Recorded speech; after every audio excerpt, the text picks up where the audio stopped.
Hello there, aspiring Tennos. I join you here this day as my Tenno for once.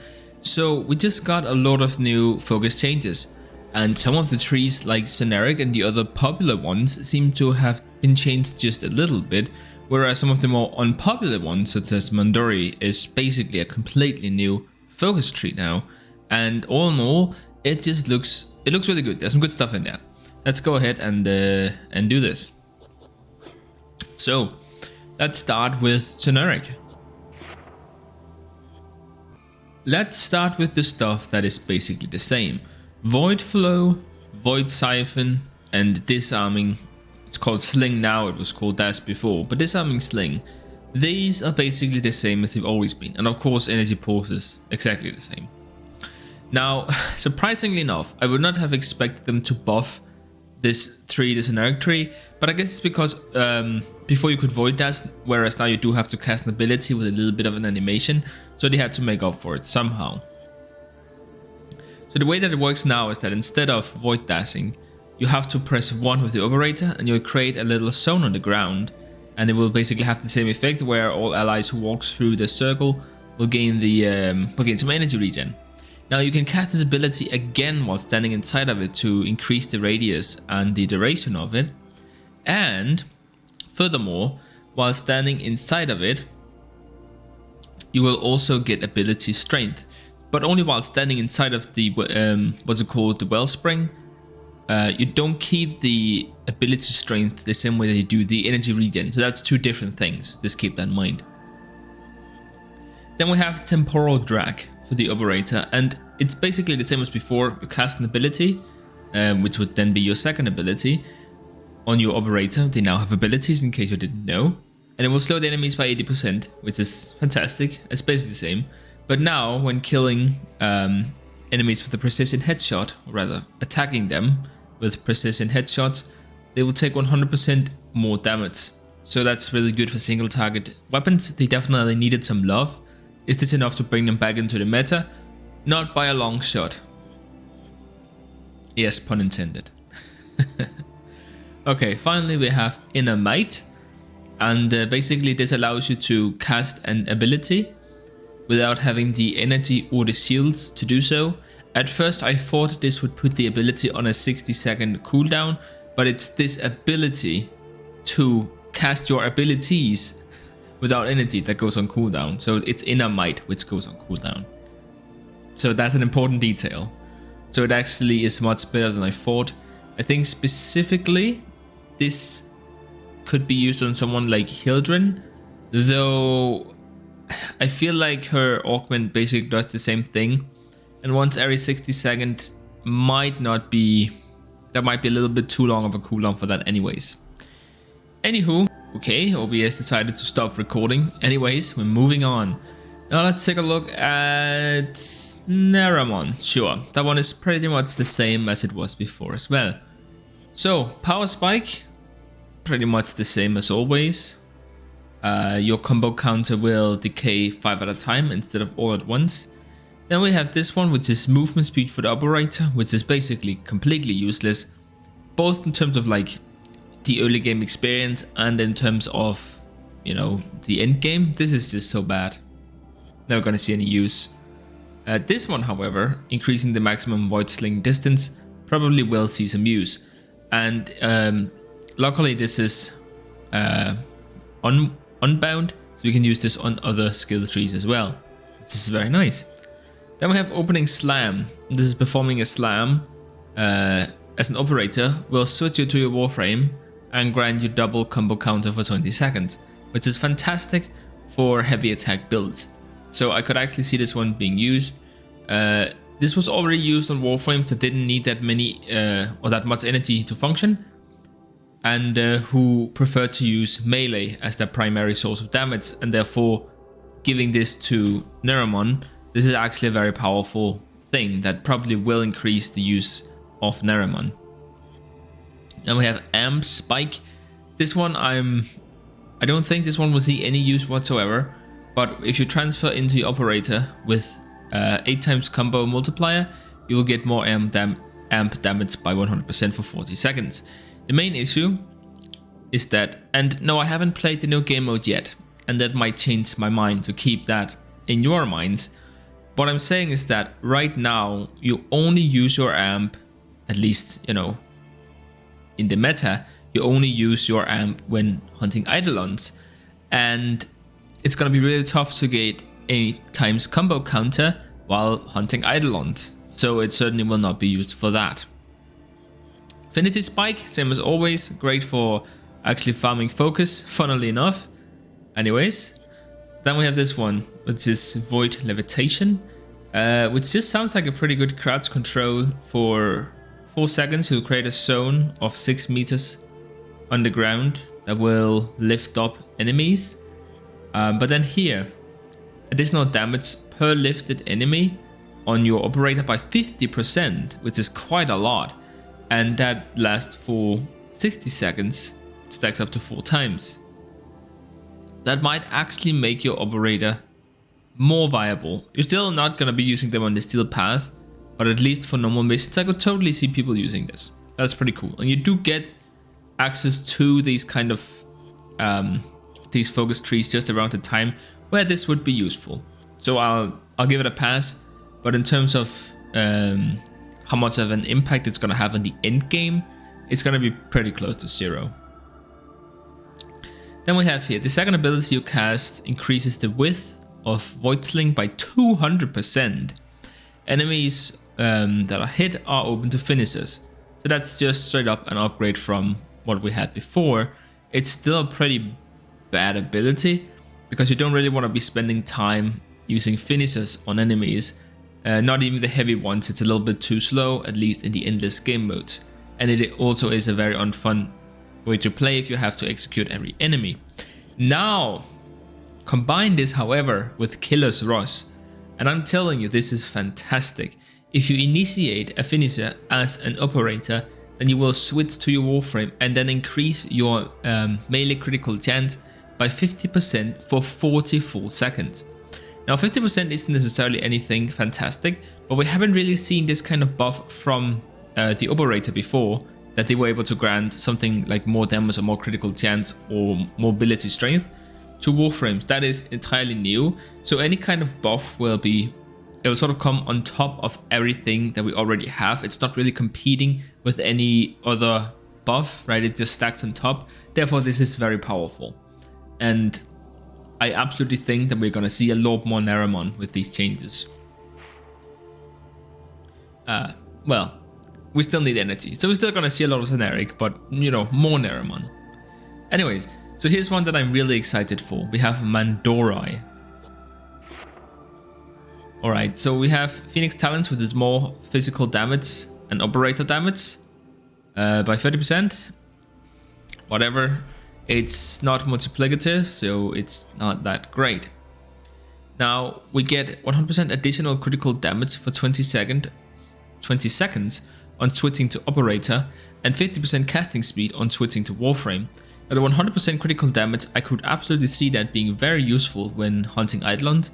It will not be as good as the super meta that we have right now, but for casual use, yeah, I could see this. And also, you know, it's double damage on critical strikes. It's really good. Then we have the Unbound here, and it's more energy for our amp and void beams if you haven't crafted an amp yet, and then more regeneration as well for those things. It's nothing special. Now let's talk about a very controversial one, which personally I think it's a nerf, but we'll see. We have Void Strike here. It's for Warframes and operators, and your first ability will consume all energy to increase damage for 8 seconds by 10% for every percentage of energy consumed, right? So basically you will get 1000% more damage, which on Warframes that's good, but not necessarily game breaking because you're only gonna have it 1/4 of the time. But on operators, 1000% more damage, whereas they don't have many modifiers already, that is really strong, and that is not to be underestimated. However, the problem is that in order to do the let's see, 3x6 for example, I know that is possible, or at least that it has been possible in the past, which is killing 3 Eidolons 6 times in one night. You can't waste any time.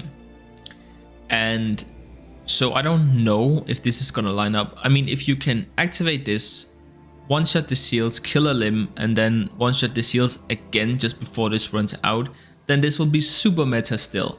But if it doesn't line up quite that well, then it might actually be the case that Void Strike is dead. And if that's the case, then probably 3x6 and maybe even 3x5 might actually be dead. It might not even be possible anymore, which would be a little bit sad. I'm not really into Eidolon hunting, but I think it's cool what people are doing, and I think it would be unfortunate if that had to go away for a what would be meager buff to Warframes. Then we have Void Fuel, which is efficiency on Operator and Warframe while Void Strike is active. Now I don't know what weapon efficiency is. I know what combo counter efficiency is, but I don't know what weapon efficiency is. I think that might be the same. I don't know.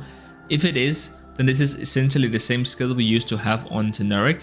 However, now you can only have it for 8 seconds every 40 seconds, which probably means that the hybrid builds of like heavy attack and retaining your combo counters, you can keep heavy attacking over and over and over again.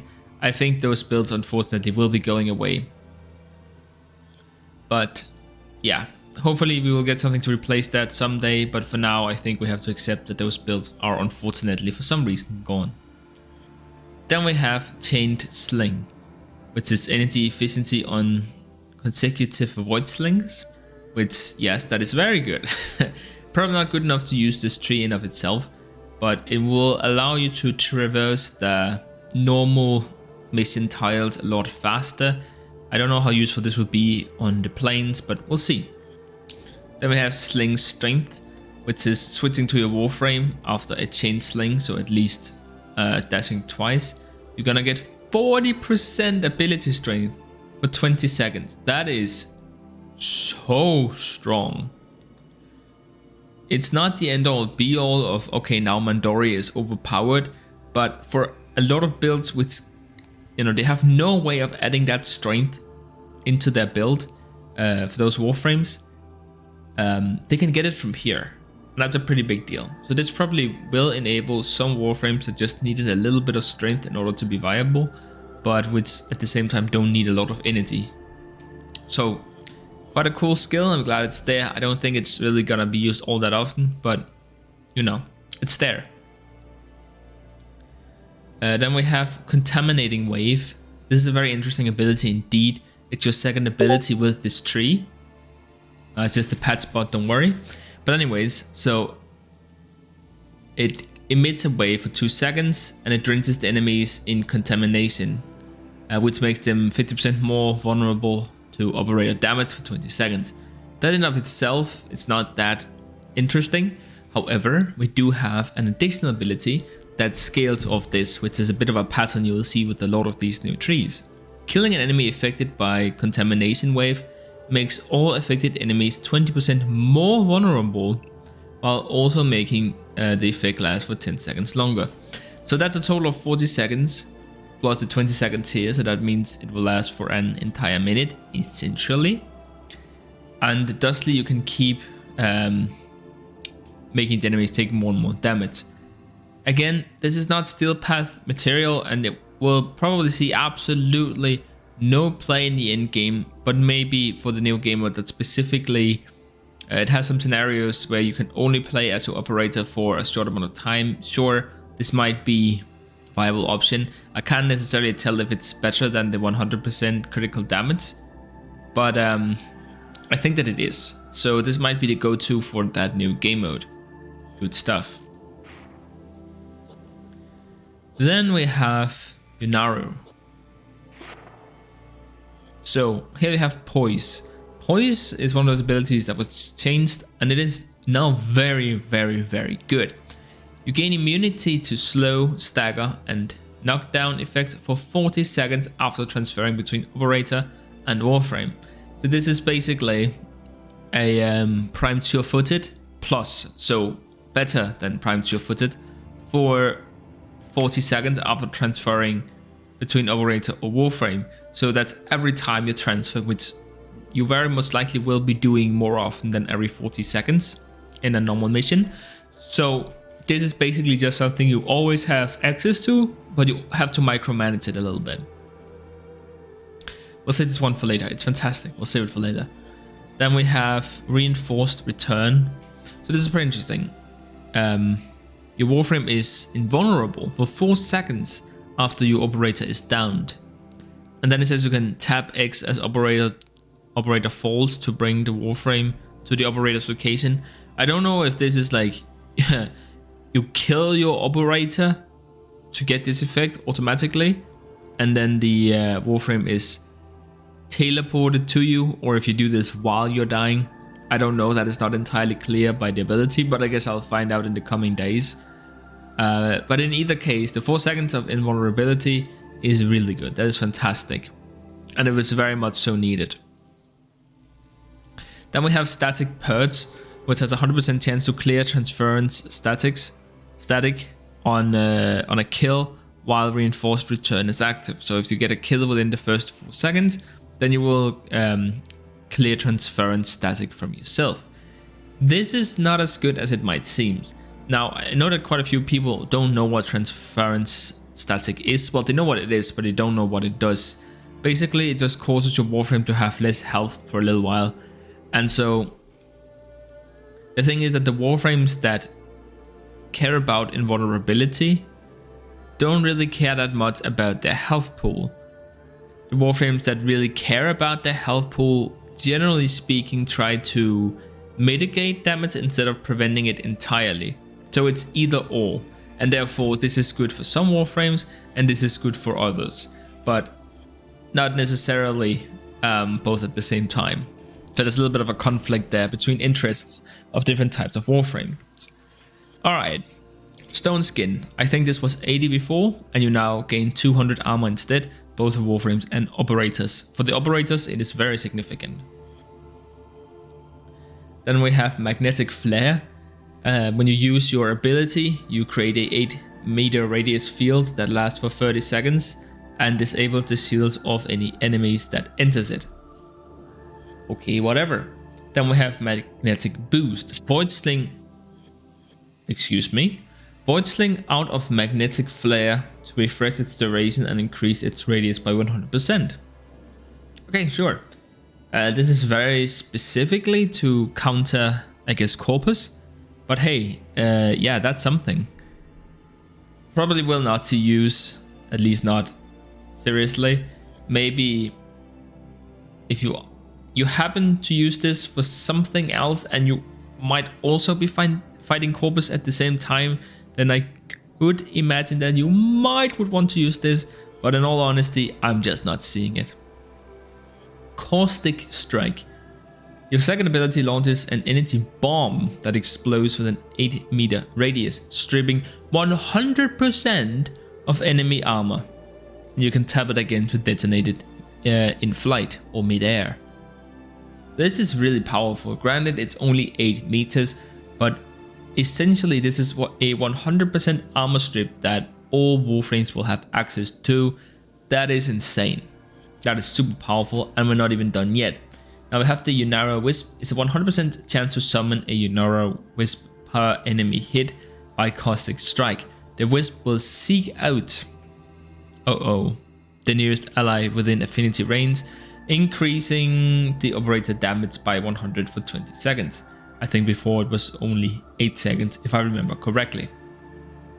Or maybe it was 12.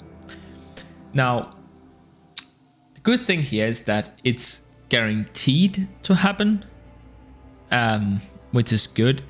The bad news is that for Eidolon Hunters, which they have been using this for a while, the main issue with this is that they would purposefully remove fets from their companions because they didn't want them to pick up the wisps, right? They wanted to have control over which person picked up the wisps, as you were taking turns to attack the limbs of the Eidolon. This might be a bit of a problem if if you end up having a tough time controlling where the wisps go, I guess you could just position yourself underneath it, and through that you would be guaranteed to get a wisp, which I don't know, but it definitely will require a added level of coordination. Sorry I'm taking so long on this one, but there's just a lot of new stuff that I want to talk about. Then we have Last Grasp. This is basically Savagoth's passive. You can revive your Warframe by transferring to Operator and killing enemies before the revive meter drains in 15 seconds, so 5 seconds longer than normal. Each kill fills the revive meter by 30%. Now, as you probably already know, the Operator is not that strong, but at least on all of the normal start chart missions, you should probably be able to revive your Warframe. I'm not saying that it won't be a struggle, because you'll still be a little bit squishy, even with extra armor, but damage-wise, sure. On the Steel Path, you're just not gonna have enough damage. But that's where Vengeance comes from. That's where Vengeance comes in, is what I meant to say. During Last Grasp, the Operator damage is increased by 100%, plus an additional 25% per second. That's gonna add up quite fast. Especially if we then also use Unairu Wisp. So we can strip all the armor, get 100% more damage, 100 more damage from over here, and then 25 per second. So in no time we have enemies with no armor and 300% damage on our Operator. So all in all, we might be able to kill some Steel Path enemies. It will require some more testing, and I will definitely come back to you guys. I'm gonna do a ranking on all of the different trees, but I need to do some playtesting first. But this is just a first look kind of a deal. Finally, we have Vazarin, which they used to have one good ability, which was Protective Sling. It was called Protective Dash, of course. That was this one. Now they actually have a lot of good stuff, not gonna lie. This one, Affinity Radius. This is Trinity will probably still use this tree just for this ability, allowing her more range on her ultimate, as well as the ability to instantaneously resurrect allies. Now they changed this, the additional revives being 100% faster, that's new. So I guess that if you're running a companion and you happen to also have this tree, that's just a nice bonus, but you certainly wouldn't want to run this tree just for this effect. So nice to have, but I don't think it's not really gonna have an effect on how often you would use Vazarin. We have Enduring Tide. This increases the Operator health by 200%. Very nice. I think it was 150 before, so slight buff there, but nothing that's really gonna matter too much. And then we also get some regen on our Operator, 6 health per second. Now the new effect here is that this is doubled while inside of your Warframe. So yeah, that's kind of nice for Eidolon hunting specifically, but we might also see use of it in this new game mode. It's a nice quality of life, but again, you wouldn't want to use this tree for Eidolon hunting anyways, so yeah, that's a moot point. Alright, then we have, let's take Void Regen. I guess that's interesting enough. Void mode starts healing at plus 10 health per second, increasing by 10 per second up to a maximum of 50. I'm not entirely sure what this means. The way that I'm reading it is that when you're in your Void mode, you're gonna heal in a radius around you, or at least heal yourself, I guess. And then every second that you do this, you're gonna be healing for 10 more every second, up to a maximum of 50. That's how I read it. And we have Squad Regen. When Void Regen reaches its maximum, which is 50, so after 5 seconds, it is applied to operators within affinity range for a total of 64 seconds. Not bad. Then we have Void Snake, which is, I guess, interesting enough, but you know, come on. Second ability launches a projectile that spins up a vortex trap on impact. It can be detonated mid-air, lasts 8 seconds, void slings through trapped enemies to grant allies within affinity range 100 health. Yeah, so this might be kind of fun to play around with early on with your friends in the start chart, but obviously in the late game this is not gonna see any use. Then we have Protective Sling. Allies touched by Void Sling are granted immunity from damage for 5 seconds and are healed for 60 seconds over 5 seconds. Not 60 seconds, 60% over 5 seconds. And it's gonna cost you 10 energy. So basically the same with a small energy cost. It probably won't matter because after you cast this, you would want to get into your Warframe to make use of the 5 seconds invulnerability. You're not gonna be casting this on your teammates. You're pretty much just gonna be casting this on yourself. Alright, final two. So we have Guardian Shell. Use your first ability to manifest a barrier on the operator and allies in affinity range. It is invulnerable for 4 seconds when first created, and damage inflicted while it's invulnerable will be added to its base health of 50. So it's basically a frost barrier. When the Guardian Shell breaks, Warframe shield regeneration is increased by 150% and regeneration delay is reduced by 90 for 8 seconds. So interestingly enough, I can think of one Warframe specifically that, or rather, who can really benefit from this. So in the early game, this is obviously very powerful, just essentially always regenerating shields. Unless you've just been hit within that moment, you're gonna be regenerating shields, and you're gonna be regenerating shields a lot faster. That is really powerful in the early to mid games, and you could have access to this at that point if you hard focus it. So it has some uses there. Now the one thing in terms of like where we might see this be used in the end game, I'm thinking here of Caliban. One of his main issues was that his allies were not able to grant him shield while so right when you hit 0 shields, you were not able to gain any shields back. If that delay is reduced by 90%, we might actually be at a point where if you have all 3 sentient allies out at the same time, you might be able to regen all of your shields while you have your shield gating activated, which means that while all 3 allies are alive and within range, you literally cannot die. So that might actually be quite powerful. That's certainly something that we'll need to experiment with in the near future, but for now I think I have to end this video because it's running on a little bit too long. So I'll just see you guys in the next one.